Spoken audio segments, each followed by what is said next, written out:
De animo van vaccinatie in de Westereen en omkrieten is net bevast heel groot. Waas die 28 juli stiet de vaccinatiebus in het dorp, maar de deur bleun dicht.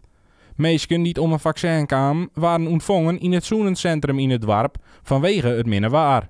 Nou, de blik op het dag, we houden de moed erin. We hier heel graag willen dat je wat meer mensen komt winnen. We zitten op nota, het is nog een uur als 2 jaar betreien op 24. Nou, dat is wel de score die het minst heeg is van alle dagen dat de bus op paard geweest is. Ik heb begrepen van de praktijkmanager van de huisartsen dat de vaccinatieronde bij de huisartsen ik onder de 50% weer. Terwijl dat op heel grote locaties wel op 84 en 90% zit.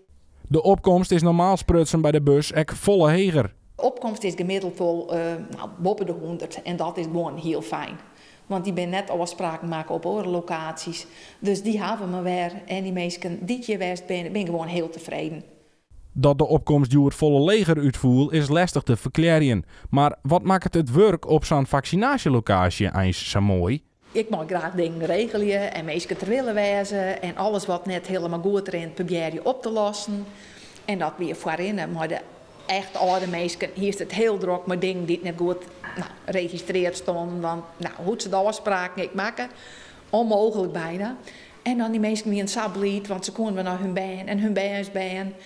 Ja, en ook komen er toch de jongeren die het lastig vinden om te wachten om een afspraak te maken. Dat wordt het soms even. En je kan ze dan krijgen op een korte termijn terugten.